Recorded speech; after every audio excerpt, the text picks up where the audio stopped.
Bueno, pues aquí estamos un viernes más con la sintonía de Moby y eso significa que está por aquí Dani Porro. Muy buenas, Dani, feliz año. Muchas gracias, Natalia, igualmente para ti y para toda tu familia. info@atrio3.com, que se me olvida siempre decirlo, hoy no, mira, hoy ya me he acordado. No, siempre lo dices, yo creo que casi siempre lo dices, ¿eh? Porque alguna vez se me olvida, pero que no se me olvide. info@atrio3.com por si tenéis alguna duda, alguna aclaración que queráis pedirle a Dani Porro sobre las cosas que vamos a hablar en los próximos minutos, porque en los próximos minutos vamos a hablar de algo que yo creo que es importante y es que hemos empezado el año muy bien, pero es que lo acabamos fenomenal haciendo el San Silvestre y habrá mucha gente que ahora mismo tenga todavía agujetas. Sí, eso es lo normal. Tenga todavía agujetas. Y claro, el mes pasado hablamos de la previa de la San Silvestre y vamos a hablar ahora de la post. De la post San Silvestre. ¿Qué hacemos ahora? ¿Qué hacemos? A ver, no paramos, no hacemos nada. Evidentemente ayer descansar, hoy me imagino que habrá también mucha gente descansando, además es que es viernes, o sea, empiezas el día 2 de enero y es viernes ya, o sea,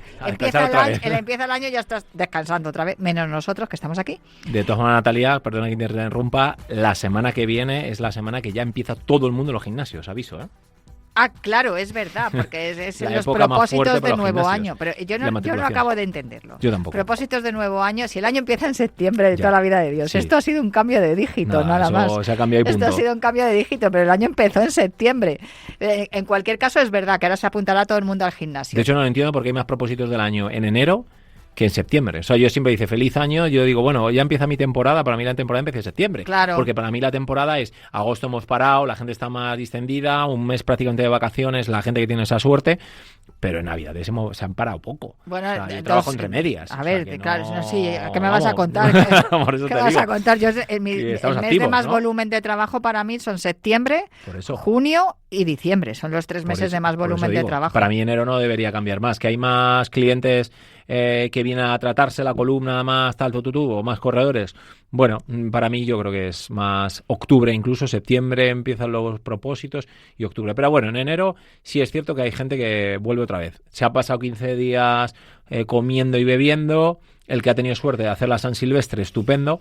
Pero bueno, hay que volver, no hay que volver con la misma intensidad con la que estábamos a lo mejor, poquito a poco, y durante esa primera quincena del mes de enero empezar a entrenar a un ritmo... Espérate, que todavía queda el día 5 y el 6, queda el roscón. Bueno, claro, queda todavía el roscón. O sea, es que para mí acaba Nochevieja y se acabó ya. Pues no, acaba San Silvestre y ya se acabó la Navidad. Hasta el jueves 8 ¿sabes? Que vuelven los niños y las niñas al cole, va a ser complicado que podamos organizarnos. Esa es otra película, sí. No, pero es verdad que lo de los propósitos para el nuevo año y está muy bien. O sea, cualquier buen propósito, da igual cuando lo empieces. Si lo empiezas en septiembre, lo empiezas en junio o lo empiezas en enero. El caso es que hemos de empezar. Pero claro, hemos terminado una carrera que ha sido importante, ha sido uno de los objetivos de la temporada. Espero que todos nuestros oyentes hayan estirado después de acabar la San Silvestre y el mes pasado quedamos en hablar de los estiramientos. Yo quería también preguntarte, ahora es bueno, igual que era bueno ir entre una semana y 8 o 10 días a descargar las piernas, ahora una vez que has acabado este objetivo, que habrá otros objetivos en el mes de febrero, de marzo seguramente, es también bueno ir a descargar después de haber... Has puesto la fecha. La semana del 8 y 9 de enero es cuando la gente empieza a volver porque viene con sobrecargas. Empiezan a entrenar a lo mejor el 8, 9, 10, 11, 12, 12, 13, miércoles, jueves, viernes, empieza otra vez la gente a pedirte consulta porque han empezado esa semana otra vez en el gimnasio, han empezado otra vez a hacer entrenos, han empezado otra vez a correr, esperemos, con lo cual empieza otra vez las sobrecargas si vas al ritmo que pensabas ir. Ahora la idea es ir despacito, poco a poco. A lo mejor no tienes por qué ni siquiera, si eres corredor habitual, ir a correr, sino hacer un poquito de trabajos de fuerza, rodar un poco. Si haces habitualmente 10 kilómetros, hacer a lo mejor un poquito menos, que no pasa absolutamente nada. Ya tendrás tiempo de hacer más kilómetros, porque luego la distancia a otras carreras todavía falta. O sea, que estamos en el mes de enero, a primeros del mes de enero, y todavía nos falta mucho. Entonces es normal. Y bueno, y hacer trabajo preventivo, estirar, que eso es un poco por lo que hablábamos hoy, que es el famoso estiramiento, Natalia, que es que me lo preguntan en un montón de sitios y hemos tenido hasta litigios con deportistas que nos dicen, no, mira, es que yo lo he estudiado. Si es cierto, pues bueno, pues que cada vez hay más información, cada vez hay más estudios, pero no hay estudio general en el que se hable que el estiramiento no sirve de absolutamente nada. Algún estudio Pero sí no hay he leído ninguno que diga que es perjudicial. Lo que más me importa es eso, porque si te dicen que no hay ningún factor. Yo he leído algún estudio, que al final ya sabes que los estudios también tienen cierta trampa, pues depende quién los hace y cuál es el ratio de gente que coge. Es que el estiramiento realmente no tiene función de prevención ni función para lo que se dice que es el ácido láctico, es lo que se acumula normalmente en el organismo para liberar esa tensión muscular. Bueno, si ese estudio cree eso, estupendo, pero no ha salido nada que diga es contraproducente. No lo hagas. Si es contraproducente, que lo hagas previo cuando estás en un movimiento en frío. Si lo haría después, cuando ya has hecho un buen calentamiento, has hecho tu preparación física, estás entrenando, has terminado. Sí es cierto que también hay estudios que sí hablan de que no es necesario, estrictamente necesario, estirar justo cuando acaba el entrenamiento. Porque yo sí es cierto que después de 20 y pico años corriendo, pues estiraba justamente en cuanto acababa. Y la sensación no era mala ni mucho menos, era como una manera de prevención, de relajación, de acabar con esa fatiga, de bajar las pulsaciones, estaba bien. Pero sí es cierto que ahora lo alargo un poco más, es decir, no es inmediatamente después. Si yo hago un trabajo de fuerza y luego voy a correr, bueno, mejor dicho al revés, voy a correr, luego hago trabajo de fuerza, es posible que termine con algo de movilización, pego ducha y luego acabo estirando, que me va a ocupar 5 o 6 minutos, que no tiene más. ¿Qué pasa? Que yo previamente a la carrera o a los ejercicios de fuerza ya he hecho ejercicios de movilidad con el cual mis articulaciones, mis músculos y mis tendones están preparados para lo que pueda suceder o para algún movimiento, para algún esfuerzo un poquito mayor o algún sprint. Pero para mí el estiramiento final de prevención, principalmente los corredores de isquiotibiales, cuádriceps, talones de Aquiles, incluidos los gemelos, porque hay gente que va muy de puntas y el gemelo se sobrecarga mucho y a su vez el talón de Aquiles y a su vez la fascia plantar, es súper importante. Y un poquito la espalda también y un poquito el psoas. Por lo menos esos mínimos yo los tengo que terminar de hacer. Y son 5 minutos que vamos a hacerlo. Ya te digo que no vamos a crear o tirar a tierra estudios que salen, pero bueno, a mí por lo menos me deja muy tranquilo que no hay nada contraproducente respecto al estiramiento. Que puede ser que sí, puede ser que no, pero como muchas cosas. Es bueno el frío, es bueno el calor, es bueno el calentamiento exactamente de esta manera. Como hay muchas dudas y cada vez más estudios, para mí me sigue funcionando. Y cuando he trabajado con atletas de élite, ellos siguen estirando y me reflejo un poco en ellos, claro, con modestia aparte, como es normal. Y si ellos lo siguen haciendo y les previenen lesiones, voy a seguir preveniendo lesiones. A ver, yo te voy a hacer como hago muchas veces con Sex de Bode, con Frank Benetto e incluso con Juan Carlos Higuero, que me pongo yo misma de ejemplo porque, claro, es la experiencia que yo tengo. A mí me ha ocurrido en ocasiones de ir a entrenar. Estamos hablando de entrenamientos, no de carreras, o sea que sí que es evidente que... Pero también me ha pasado alguna vez después de alguna carrera que... Por lo que sea, tienes prisa, te tienes que marchar rapidito, te tienes que ir, estiras un poco los típicos ejercicios de poner el pie en un bordillo y estirar un poco el gemelo, estirar pierna atrás, estirar un poco isquiotibial o llevarte el talón al culete y estiras el cuádriceps, ¿no? Estos que son muy básicos. Sí. Son los básicos, los haces, estiras un poco. Yo también suelo estirar un poco hombros, cuello, porque me tenso. Te libera. Entonces me suelto un poco y me voy. Y voy, hago lo que tengo que hacer, llego a mi casa, me ducho y ya, una vez que ya me he duchado, o sea que ya ha pasado igual una hora desde que acabé el entrenamiento, me tumbo en la cama o en una esterilla o en el mismo suelo y muevo una rodilla hacia el otro lado, o sea, piernas estiradas, una rodilla para sacar un poco esa tensión que me suele quedar también en la parte de las caderas. E incluso elevo un poco las piernas para estirar también la parte de la espalda. Pues eso, y digamos que hago unos estiramientos posteriores a la ducha.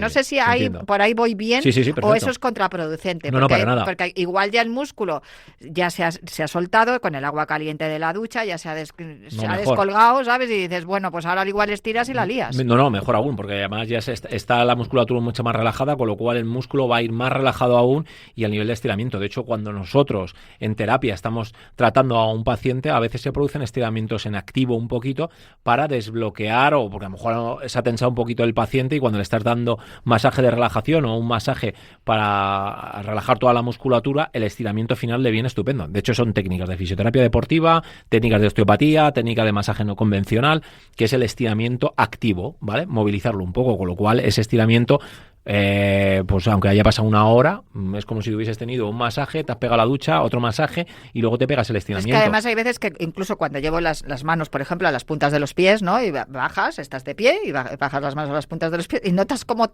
te estira toda la parte del isquiotibial y incluso hasta hay veces que me cruje la espalda. Sí, entonces dices, bueno, pues ya me he colocado, ahora ya me puedo ir a dormir tranquilamente que me he colocado. Yo además leí un artículo hace tiempo que todo lo que pasa de 2 horas, a partir de las 2 horas a lo mejor ya el estiramiento no sirve de nada.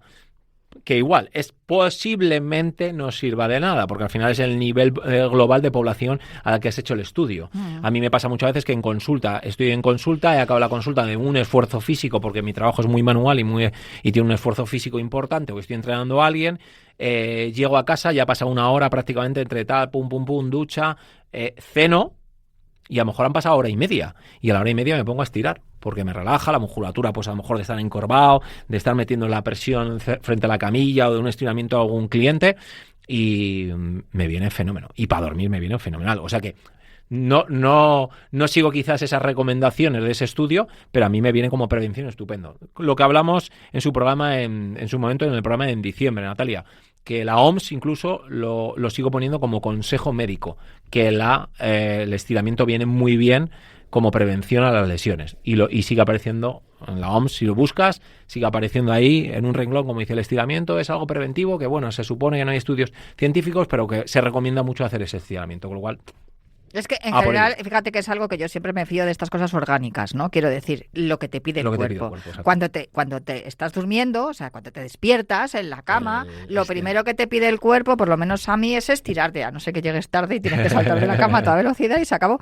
Pero el propio cuerpo del ser humano te pide estirar, porque durante una serie de horas has estado en una misma posición o en unas posiciones muy similares y los músculos se han contraído. Correcto, están contraídos, además te mueves, a lo mejor la cama no estás cómoda, te mueves muchísimo en la cama porque tienes cierta patología, o la cama muy rígida, o hay más frío externo. Te voy a poner un ejemplo que vas a decir, ¿qué chorrada? Pues no es ninguna chorrada. Tendríamos que ponernos ese espejo. ¿Qué hacen los gatos? Sí, que hacen los tigres, los leones, los perros, los caballos no, porque no pueden, ¿no? Son mamíferos como nosotros. Pero ellos se estiran mogollón la columna. De hecho, yo tengo una gata y la gata cada vez que viene a echarse la siesta, la tiparraca se estira mogollón. Estira la columna y empieza a moverse otra vez.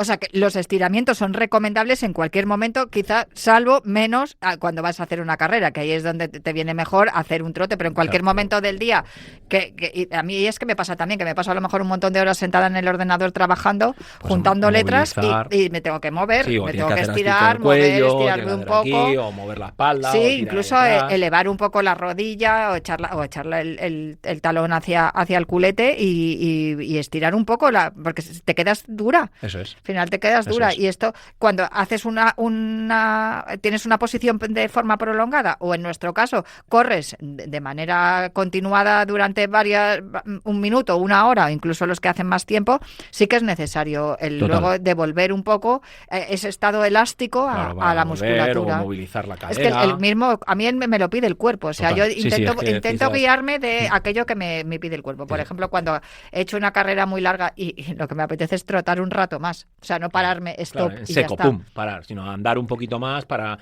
ir enfriando el músculo poco a poco. Eso es. Correcto, Entonces, para que no se produzca un tirón, ¿eh? Yo lo veo muchas veces que terminas una carrera y luego tienes que ir hasta el coche, el metro, lo que sea, o donde sea que vayas, y yo siempre digo, vamos trotando, que si no me quedo fría. Pues además, aparte de quedarte fría, ese es el proceso que te puede pasar, que me ha pasado, de estar bien preparado físicamente, y en una trail que hice hubo muchas caídas y, bueno, por mi formación profesional, al final tuve que pararme para asistir a estas personas y acabé con algún tirón porque era paraba, frenaba, no estaba activo, me paraba, me agachaba, les echaba una mano, paré mucho tiempo, tal. Cuando hago carreras de distancia intento no parar. Claro. Intento no parar. Vale, pues entonces queda clarísimo que estiramientos al terminar la carrera, eso al es. despertarte, si tienes mucho lo rato, que puedas. Si estás mucho rato en la misma posición trabajando, también Ejemplo, levántate y estírale. Sigue Ejemplo, los gatos. Seamos un poco meninos. Sí. Pues muy bien. Muchas gracias, Natalia. Dani Porrono, muchísimas gracias a ti. info@atrio3.com, por si os ha quedado alguna duda que queréis preguntarle a Dani Porro, pues ahí tenéis info@atrio3.com. Muchas gracias, Dani. A ti, Natalia.